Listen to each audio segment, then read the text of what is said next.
കാസർഗോഡ് മുളിയാർ പാണൂരിലെ കയർ ഫാക്ടറിയിൽ ഇന്നലെ രാത്രി വൻ തീപിടുത്തമുണ്ടായി. രാത്രി 9 മണിയോടെയാണ് തീപിടുത്തമുണ്ടായത്.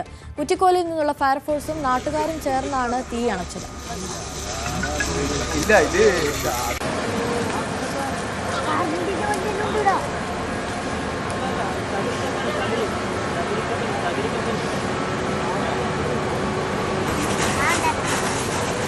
പാൻറ്റാൻ്റെ ചെപ്പ് കൂട്ടുന്ന സ്ഥലത്താണ് ഈ തീ പിടുത്തുണ്ടായത്. ഓക്കെ, നമ്മളവിടെ തീ കത്തിക്കൊണ്ടിരിക്കുന്നത് ഫയർഫോഴ്സ്.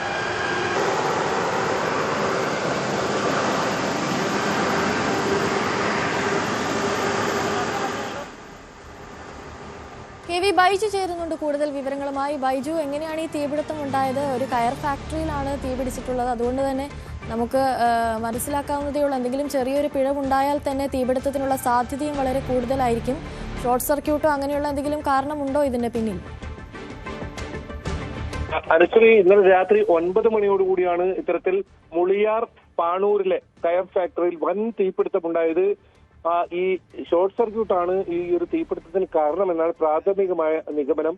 എന്തായാലും ഇവിടെ ഉണ്ടായിരുന്ന മുഴുവൻ പ്ലൈവുഡ് വസ്തുക്കളും അല്ലെങ്കിൽ കയർ ഫാക്ടറികളും എല്ലാം കത്തി നശിക്കുന്ന സാഹചര്യമാണ് ഉണ്ടായത്. കുറ്റിക്കോലിൽ നിന്നും കാസർഗോഡ് നിന്നും അതുപോലെ തന്നെ കാഞ്ഞങ്ങാട് നിന്നും എത്തിയ ഫയർഫോഴ്സ് ഏറെ നേരം മണിക്കൂറുകളോളം ശ്രമത്തോടിലാണ് തീ പൂർണ്ണമായി നിയന്ത്രണ വിധേയമാക്കാൻ കഴിഞ്ഞത്. ഏതായാലും പരിസര പ്രദേശങ്ങളിലെല്ലാം വലിയ ആശങ്കയായിരുന്നു. ഈ സമയത്ത് രാത്രി ആയതുകൊണ്ട് തന്നെ വലിയ തോതിൽ തീ പടരുന്ന സാഹചര്യം ഉണ്ടായിരുന്നു. എന്തായാലും മണിക്കൂറുകളുടെ ശ്രമഫലത്തിനൊടുവിൽ തീ അണയ്ക്കാനായി. ഏതായാലും മറ്റ് അനിഷ്ട സംഭവങ്ങളൊന്നും ഉണ്ടായിട്ടില്ല, അപകടമൊന്നും ഉണ്ടായിട്ടില്ല. ഈ ഫാക്ടറിയിൽ ഉണ്ടായിരുന്ന വസ്തുക്കളെല്ലാം കത്തി നശിക്കുന്ന സാഹചര്യമാണ് ഉണ്ടായത്. അനുസരിച്ച് ശരി, KV ബൈജു ആണ് വിവരങ്ങൾ നൽകിയത്. കാസർഗോഡ് മുളിയാറിലാണ് പാനൂരിലെ കയർ ഫാക്ടറിയിൽ ഇന്നലെ രാത്രിയോടെ വൻ തീപിടുത്തമുണ്ടായത്. രാത്രി 9 മണിയോടെയായിരുന്നു തീപിടുത്തമുണ്ടായത്. ഷോർട്ട് സർക്യൂട്ടായിരുന്നു തീപിടുത്തത്തിന് പിന്നിലെന്നാണ് ഇപ്പോൾ ലഭിക്കുന്ന വിവരം. KV ബൈജു ആണ് കൂടുതൽ വിവരങ്ങൾ.